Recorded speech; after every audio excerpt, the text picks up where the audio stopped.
Et si la molécule la plus puissante contre le vieillissement ne se trouvait ni dans un sérum, ni dans une gélule, ni dans une technologie de luxe, et que aucune industrie ne pouvait vraiment vous la vendre? Voilà le paradoxe. Au moment même où le monde moderne dépense des fortunes pour ralentir l'âge, il néglige un levier biologique ancien, simple, presque embarrassant par sa simplicité. Ce N n'est pas un mysticisme flou, c'est de la physiologie oubliée. Aujourd'hui, nous vivons obsédés par la longévité. Crèmes, peptides, compléments, biohacking, routines de plus en plus complexes. Pourtant, malgré toute cette sophistication, le corps continue de vieillir de l'intérieur. Pourquoi? Parce que le vrai moteur du vieillissement, N, est pas seulement le temps. C est aussi, L, état d'alerte chronique dans lequel notre système nerveux reste piégé. Le stress prolongé comprime la réparation, dérègle les vaisseaux, perturbe l'équilibre interne et pousse, L, l'organisme à user ses ressources au lieu de les régénérer. C'est ici qu'entre en scène une pratique vieille de 5000 ans, le Bhramari Pranayama. Pendant longtemps, on l'a vu comme un exercice respiratoire tourné vers l'apaisement mental et l'exploration intérieure. Mais à la lumière des données modernes, cette technique révèle autre chose. Elle agit sur l'endothélium vasculaire, sur le système nerveux autonome et sur une molécule devenue centrale en physiologie, le monoxyde d'azote. Une molécule capable de favoriser la dilatation des vaisseaux, d'améliorer la circulation et de soutenir les mécanismes profonds de réparation. Dans cette vidéo, vous allez comprendre pourquoi le stress accélère silencieusement le vieillissement, pourquoi un simple bourdonnement peut augmenter fortement le monoxyde d'azote, pourquoi la vibration sonore influence le nerf vague, et surtout, comment utiliser un protocole concret, précis, accessible, pour transformer cette connaissance en pratique.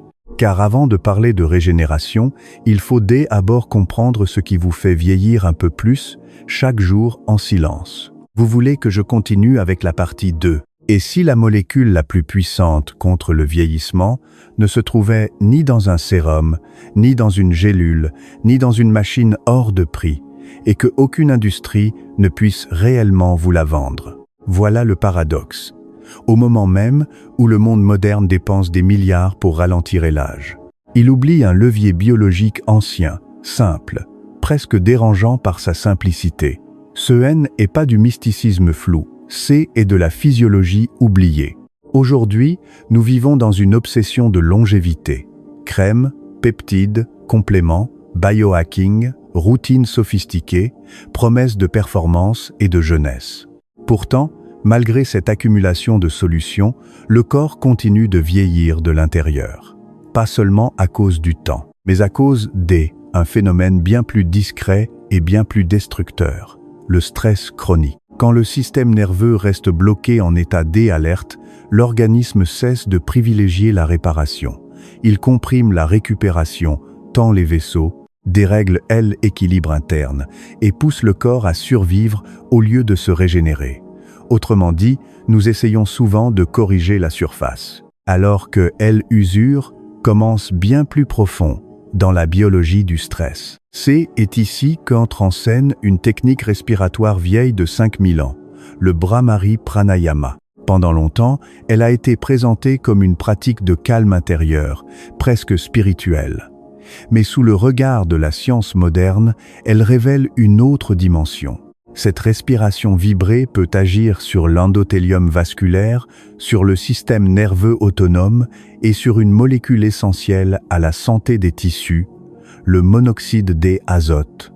Dans cette vidéo, vous allez comprendre pourquoi le stress accélère silencieusement le vieillissement, pourquoi un simple bourdonnement peut augmenter fortement le monoxyde d'azote, pourquoi la vibration influence le nerf vague. Et surtout, comment appliquer un protocole concret, précis, accessible pour transformer cette connaissance en pratique réelle. Car avant de parler de guérison ou de régénération, il faut d'abord comprendre ce qui vous fait vieillir un peu plus, chaque jour, en silence. Vous voulez que je continue avec la partie 2. Et si la molécule la plus puissante contre le vieillissement ne se trouvait ni dans un sérum, ni dans une gélule, ni dans une machine hors de prix, et qu'aucune industrie ne puisse réellement vous la vendre.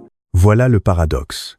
Au moment même où le monde moderne dépense des milliards pour ralentir l'âge, il oublie un levier biologique ancien, simple, presque dérangeant par sa simplicité. Ce N n'est pas du mysticisme flou, c'est de la physiologie oubliée. Aujourd'hui, nous vivons dans une obsession de longévité. Crèmes, peptides, compléments, biohacking, routines sophistiquées, promesses de performance et de jeunesse. Pourtant, malgré cette accumulation de solutions, le corps continue de vieillir de l'intérieur, pas seulement à cause du temps, mais à cause d'un phénomène bien plus discret et bien plus destructeur, le stress chronique. Quand le système nerveux reste bloqué en état d'alerte, l'organisme cesse de privilégier la réparation. Il comprime la récupération, tend les vaisseaux, et dérègle l'équilibre interne, et pousse le corps à survivre au lieu de se régénérer. Autrement dit, nous essayons souvent de corriger la surface, alors que l'usure commence bien plus profond dans la biologie du stress. C'est ici que entre en scène une technique respiratoire vieille de 5000 ans, le Bhramari Pranayama. Pendant longtemps, elle a été présentée comme une pratique de calme intérieur, presque spirituelle. Mais sous le regard de la science moderne, elle révèle une autre dimension. Cette respiration vibrée peut agir sur l'endothélium vasculaire, sur le système nerveux autonome, et sur une molécule essentielle à la santé des tissus, le monoxyde d'azote. Dans cette vidéo, vous allez comprendre pourquoi le stress accélère silencieusement le vieillissement, pourquoi un simple bourdonnement peut augmenter fortement le monoxyde d'azote, pourquoi la vibration influence le nerf vague, et surtout comment appliquer un protocole concret, précis, accessible pour transformer cette connaissance en pratique réelle. Car avant de parler de guérison ou de régénération, il faut d'abord comprendre ce qui vous fait vieillir un peu plus, chaque jour, en silence. Vous voulez que je continue avec la partie 2. Pendant longtemps, les traditions anciennes ont parlé du son comme une force capable de transformer l'état intérieur. Inutile d'accepter sans recul toutes les promesses sur les fréquences miraculeuses. Ce qui nous intéresse ici est plus solide, plus sobre, plus convaincant. Ce que la physiologie peut réellement expliquer. Et sur ce point, le humming devient fascinant. Quand vous produisez ce bourdonnement nasal, vous ne créez pas seulement une vibration dans les sinus. Vous envoyez aussi un signal mécanique à des zones profondément liées à la régulation du système nerveux. Parmi elles, il y a un acteur central, le nerf vague. On le décrit souvent comme la grande autoroute du système parasympathique. C'est lui qui aide le corps à quitter l'état d'alerte pour revenir vers un état de repos, de digestion, de réparation et de récupération. Le détail important, c'est que le nerf vague passe à proximité du larynx et des structures impliquées dans la phonation. Quand vous fredonnez bouche fermée avec une vibration stable, douce et continue, cette zone reçoit une stimulation interne très particulière. On pourrait presque dire que vous massez votre système nerveux de l'intérieur. Ce N n'est pas une image poétique au hasard. C'est une manière simple de comprendre pourquoi une pratique aussi discrète peut produire un effet aussi profond. Et les données modernes vont dans ce sens. Des travaux récents se sont intéressés à la variabilité de la fréquence cardiaque, la HRV, un marqueur précieux de l'équilibre entre activation et récupération. Dans une étude utilisant un suivi de type Holter, la pratique du Bhramari a montré une baisse du ratio LF sur HF, passant d'environ 4,39 à 3,25. Derrière ce chiffre, il y a un message très concret. Le corps glisse moins vers la domination sympathique, celle du stress et de la vigilance forcée, et davantage vers une réponse parasympathique, celle du relâchement et de la restauration. En pratique, cela peut se traduire par un rythme cardiaque qui ralentit, une pression interne qui diminue, une sensation de calme plus dense et plus stable. C'est précisément ce qui manque à tant de personnes aujourd'hui. Elles dorment parfois assez, elles arrêtent parfois physiquement. Mais leur système nerveux ne descend jamais vraiment du mode alarme. Le corps semble au repos alors que le cerveau continue de surveiller un danger invisible. Voilà pourquoi on peut se réveiller épuisé même après une nuit complète. Le point essentiel est là.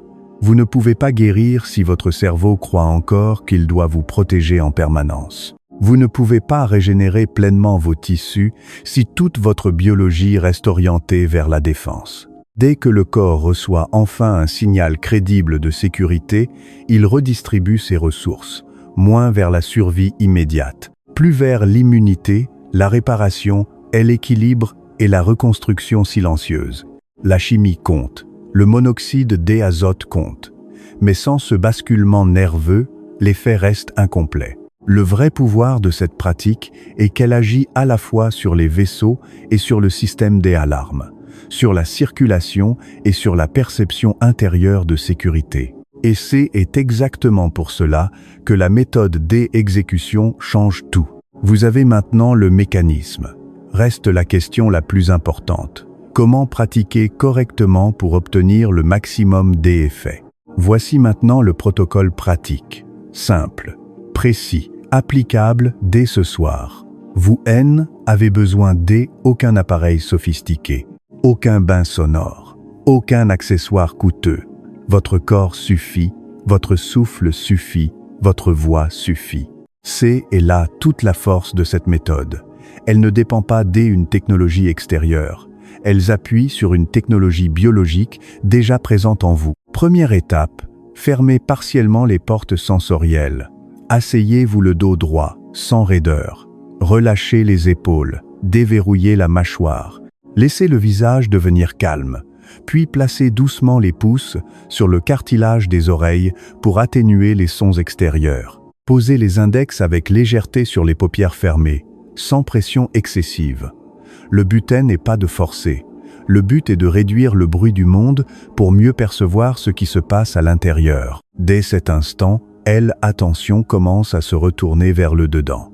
Les distractions diminuent, les microtensions deviennent plus visibles. Et surtout, la vibration que vous allez produire sera ressentie avec beaucoup plus de netteté. Deuxième étape, trouvez la bonne hauteur de vibration. C'est ici que beaucoup de personnes se trompent. Il ne s'agit pas de chanter, il ne s'agit pas non plus de pousser un son grave depuis la gorge. Fermez les lèvres, gardez les dents légèrement séparées. Inspirez lentement par le nez. Puis, à l'expiration, produisez un bourdonnement continu, fin, stable, semblable à celui d'une abeille. La bonne hauteur n'est pas choisie pour des raisons esthétiques. Elle est choisie pour sa résonance. Si le son est juste, vous sentez la vibration dans le visage, dans les sinus, entre les yeux, parfois au centre de la tête. Si au contraire, toute la sensation reste coincée dans la gorge, c'est que la hauteur est trop basse ou que vous forcez. Dans ce cas, montez légèrement le ton. Cherchez moins de puissance et plus de résonance. Ce que vous voulez, ce n'est pas un son fort, c'est un son qui circule. Troisième étape, maintenir la durée suffisante. Quelques expirations peuvent déjà modifier votre état, mais pour influencer plus profondément la chimie interne et calmer réellement le système nerveux, il faut rester assez longtemps dans la pratique. Visez entre 5 et 10 minutes, pas dans la lutte, pas dans la performance, dans la continuité. Plus l'expiration est longue, plus la vibration s'installe.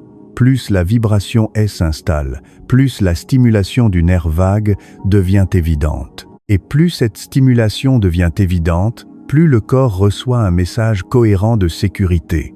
C'est ce glissement progressif qui compte. Pas un effort héroïque, une répétition régulière. Il y a aussi quelques règles simples pour éviter les erreurs classiques. Ne serrez pas la gorge, ne crispez pas la langue, ne contractez pas le cou. Essayez pas d'impressionner votre propre oreille avec un volume excessif. Le meilleur signal est souvent doux, homogène, presque intime. Pratiquez de préférence dans un endroit calme, les yeux fermés si possible. Le matin, cette technique peut poser une base nerveuse plus stable pour toute la journée. Le soir, elle aide à faire descendre la charge accumulée. Après un moment de tension intense, elle peut servir de réinitialisation rapide. Faites l'expérience avec sérieux. Observez votre état avant la pratique, puis après quelques minutes, votre respiration, votre visage, votre poitrine, votre clarté mentale. C'est cela, le véritable intérêt de cette méthode. D, d'un côté, elle agit sur la physiologie vasculaire. De l'autre, elle calme le système D alarme. Elle touche à la fois la circulation et le système nerveux. Les vaisseaux D d'un côté, le nerf vague de l'autre. Et le plus remarquable est que tout cela commence avec un geste presque invisible. Un souffle, une vibration, un son tenu correctement. Et c'est précisément ici que le discours sur l'anti-âge devient intéressant. Il ne s'agit pas de rejeter en bloc les sérums, les compléments ou les technologies modernes. Certains outils ont leur utilité. Certains peuvent même apporter un vrai bénéfice. Mais il existe une question que l'on évite souvent de poser. À quoi sert de raffiner la surface si le terrain biologique profond reste dominé par l'alerte, la vasoconstriction et l'inflammation silencieuse? Beaucoup de stratégies de jeunesse attaquent à l'apparence. Très peu s'attaquent à l'état intérieur qui décide de la qualité de la réparation. Or, si le corps vit en mode survie, il ne priorise ni éclat de la peau, ni la régénération des tissus, ni équilibre immunitaire. Il priorise la défense, il économise, il contracte, il détourne ses ressources vers l'urgence. Et dans cet état, même les meilleures interventions restent limitées. Elles touchent la périphérie alors que le problème commence dans le système nerveux et dans les vaisseaux. C'est pourquoi il faut peut-être redéfinir ce que signifie réellement rajeunir. Le véritable reverse aging N n'est pas une promesse magique. Ce N n'est pas l'idée naïve de remonter le temps. C'est la capacité à recréer un environnement interne plus favorable à la réparation. Moins d'inflammation, une meilleure perfusion, plus d'oxygène disponible, un système nerveux qui cesse enfin de confondre la vie quotidienne avec un danger permanent. En d'autres termes, rajeunir, ce N est pas tricher avec le temps. C'est améliorer le contexte biologique dans lequel vos cellules essaient de survivre, de s'adapter et de se restaurer. Cette idée est puissante parce qu'elle redonne du pouvoir. Vous n'êtes pas entièrement prisonnier de vos gènes. Vous n'êtes pas non plus condamné à subir passivement la vitesse du vieillissement. Entre le destin et le contrôle absolu, il existe une zone décisive, celle de la régulation physiologique.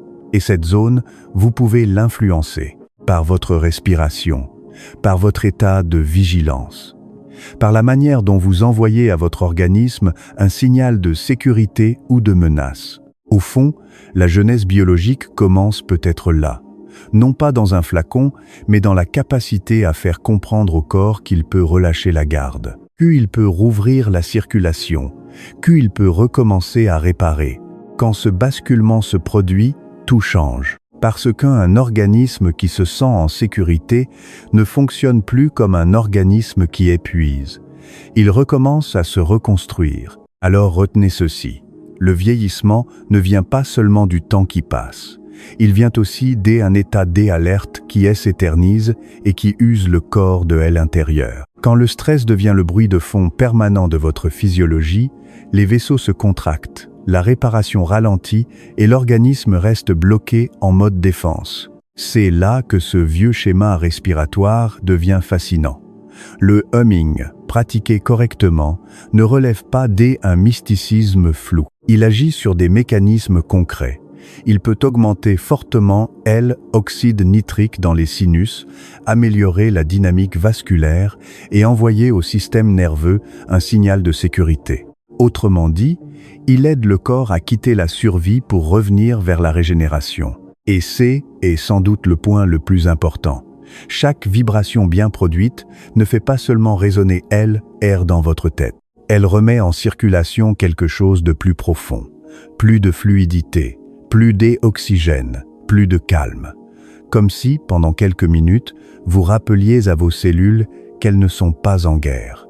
La source d'un meilleur vieillissement N est peut-être pas à l'extérieur de vous. Elle est peut-être déjà présente dans votre souffle, dans votre capacité à ralentir, à vibrer juste, à rétablir ce dialogue oublié entre les vaisseaux, le cerveau et le nerf vague. Si vous voulez explorer d'autres pratiques anciennes que la science moderne commence enfin à décoder, abonnez-vous à la chaîne. Et ce soir, essayez cette technique pendant 5 minutes. Revenez ensuite me dire Où vous avez senti la vibration? Dans les sinus, au centre de la tête ou dans la gorge? Parfois, le son le plus puissant naît du silence retrouvé à l'intérieur.